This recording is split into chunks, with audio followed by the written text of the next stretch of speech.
Bueno, con una baja presencia de autoridades, el Te Deum evangélico se desarrolló sin críticas a la agenda valórica. Vamos a conversar de esta instancia, nos acompaña el presidente de la mesa ampliada de las iglesias evangélicas, Emiliano Soto. Muchísimas gracias, buenas noches, bienvenido, gracias por acompañarnos en el día de hoy. Muchas gracias, Viviana.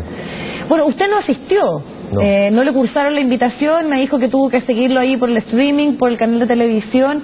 Lo primero sería un poco aclarar por qué todo esto surge respecto a lo ocurrido el año anterior, cuando estuvo esta crítica que se le hace a la expresidenta Michelle Bachelet, y usted manifestó ahí su molestia. ¿Por eso es que no estuvo presente hoy día? Lógico, yo creo que lo que pasó el año pasado fue justamente un ataque a la presidenta de una manera bastante soez, falta de respeto.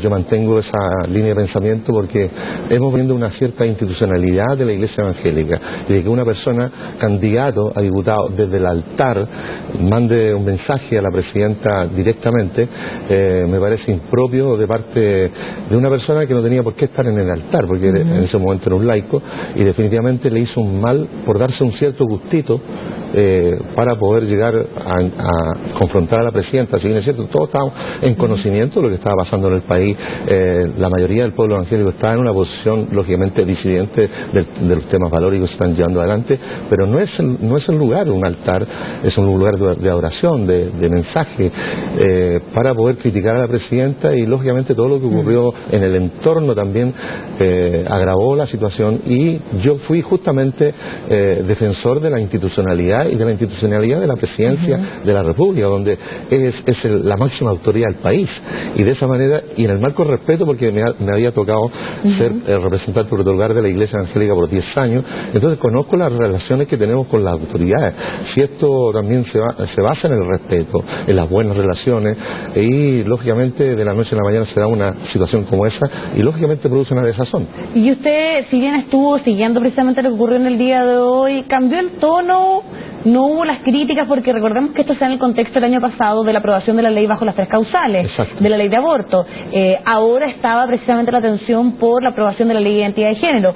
¿Hubo algún tipo de gritos que se hicieron a la salida, eso sí, del Te Deum evangélico, donde algunos le gritaron traidor al presidente Sebastián Piñera, pero al interior no estuvo esa crítica, no estuvo la forma que efectivamente el año pasado se marcó una posición respecto a lo que opinaba la Iglesia evangélica en ciertos temas valóricos?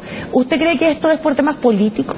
Bueno, definitivamente ahí hay una relación marcada políticamente desde el año pasado con el actual gobierno, y ahí hubo tal vez un acuerdo interno de no agresión al presidente de la República, por lo tanto él va, pero hay que decirlo, la mayoría de las autoridades políticas de este país no estuvieron presentes, el presidente del Senado, el presidente de la Cámara, digamos, una diversidad de diputados, o sea, yo vi solamente, si no me equivoco, 2 senadores presentes, cuando normalmente va una gran cantidad. Los presidentes de Chile Vamos, de RN, de la UDI, no estuvieron presentes, y una diversidad de otros diputados y senadores de los demás partidos se abstuvieron de poder estar presentes, porque esto, creo que las circunstancias del país, que pueden estar tal vez siendo muy duras, no implican que nosotros tengamos que atacar a la autoridad desde el altar para poder hacer una presentación de nuestra realidad. Yo creo que entonces que hubo un acuerdo previo de decir que esto no iba a ocurrir en esta instancia, más allá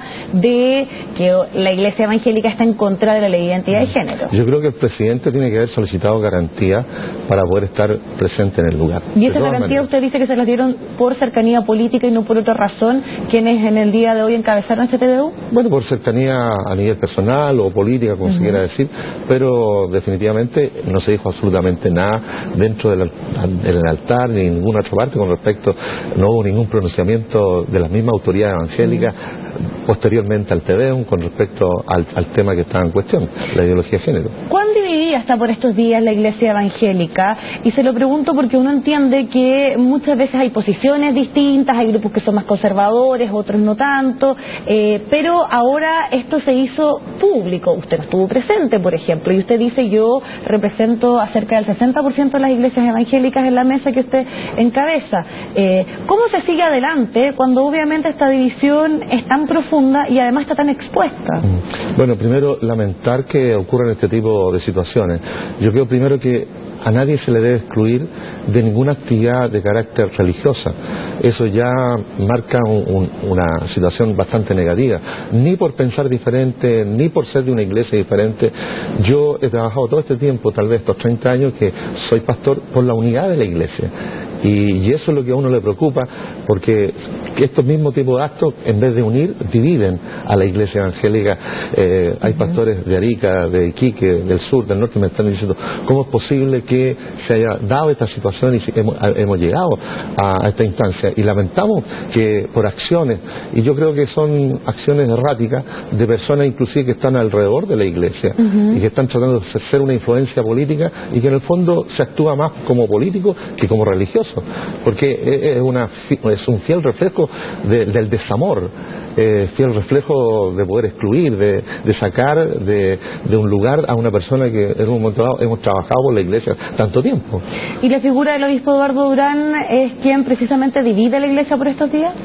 Yo creo que hay personas que están alrededor de él que están haciendo una influencia más bien negativa que positiva y en pro de la iglesia evangélica. ¿Alrededor de él o él también? Alrededor de él, y lógicamente cuando uno deja de ser que la gente que está influenciando sobre uno actúe de esa manera, en cierta medida, en cierta parte, responsabilidad también. Lógicamente le compete una cierta responsabilidad, porque él podría parar eso, decir, ¿sabe qué?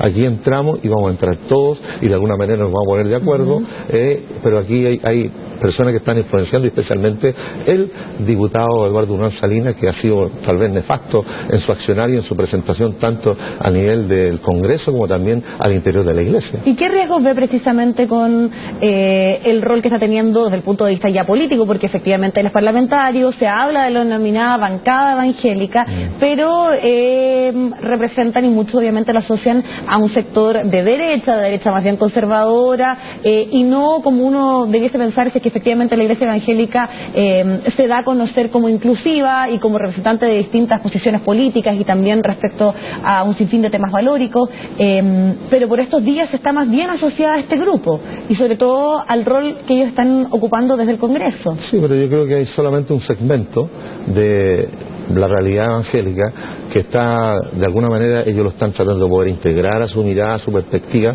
y ese es el grupo que ellos tienen, pero la realidad de que la iglesia evangélica, como bien dices tú, es muy diversa, hay gente de diferentes, digamos, miradas políticas, hay gente que sufrió los gobiernos anteriores y ha pasado situaciones tal vez complicadas y que bajo ningún punto de vista están en una mirada como está el señor Durán en este momento haciendo una presentación de la iglesia, hace una caricatura de la iglesia evangélica, cuando en el fondo la iglesia evangélica es mucho más que una persona que está actuando en el Congreso. ¿A usted le incomoda que efectivamente se hable de la bancada evangélica con quienes están por estos días en el Congreso y la visión que ellos representan? Lógicamente que sí, porque hay otros también diputados que tienen una cercanía con el pueblo evangélico. Hay otro diputado, que el diputado Pablo Vidal, que es hijo de pastores evangélicos, se formó en una iglesia.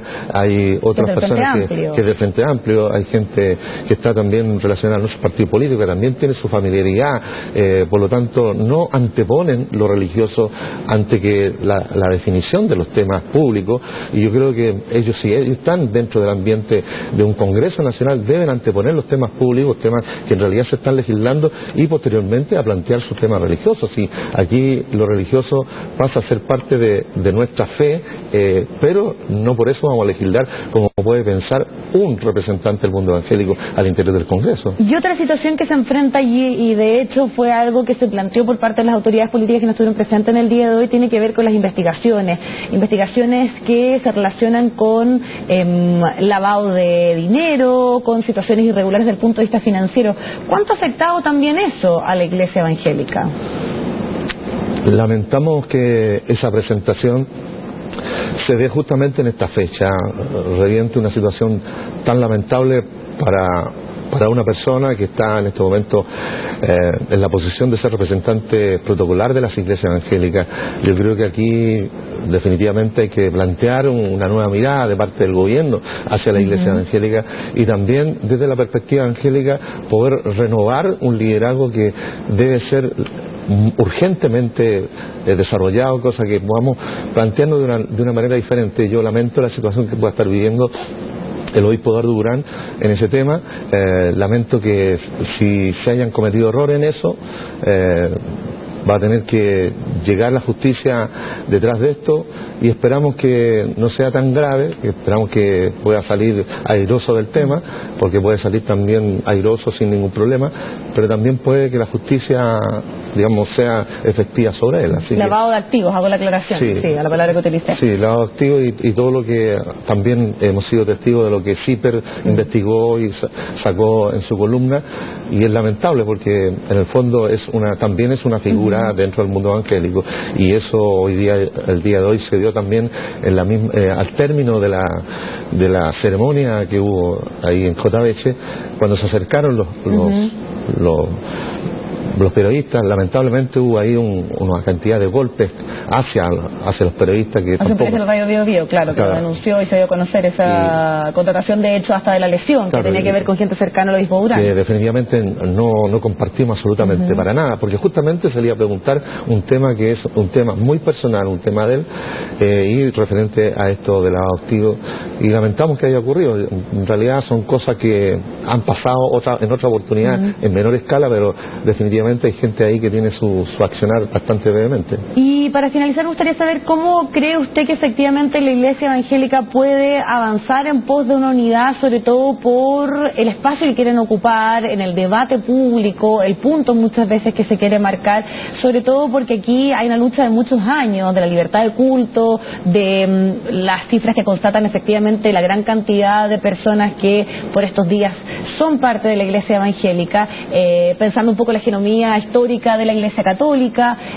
¿Usted cree que efectivamente se puede avanzar en una cierta unidad por todo lo que estamos conversando, por toda esta división que existe? Sí, yo creo que haciendo los esfuerzos de todos los sectores, lógicamente podemos funcionar y trabajar en unidad y una diversidad de proyectos o proyecciones de la Iglesia, especialmente dentro del mismo tema político, en el sentido de poder ver de qué manera enfrentamos los desafíos contemporáneos, y la fe está lógicamente siendo enfrentada a desafíos que anteriormente jamás había tenido las iglesias, y en este caso la Iglesia evangélica. Ahora, que algunos han salido a golpes, otros han salido más mesurados, que otros han salido reflexionando, y esa es la forma tal vez que nosotros debemos enfrentar estos temas a futuro, porque esto que está pasando en Chile ha pasado 15, 20 años en otros países como Inglaterra, Francia. Tuvieron estos enfrentamientos también, me refiero al Estado con las religiones, y de qué manera ellos asumieron esto. Lo asumieron reflexionando, pensando y marcando su posición, entendiendo que somos parte de una realidad diversa en una sociedad también que incluye a todas las personas, pero también dentro del marco del respeto, las buenas relaciones, y diciendo esto es lo que nosotros pensamos, esto es lo que nosotros creemos, por lo tanto de esa manera también merecemos el respeto de todos, pero no violentamente, porque con la violencia no se logra absolutamente nada.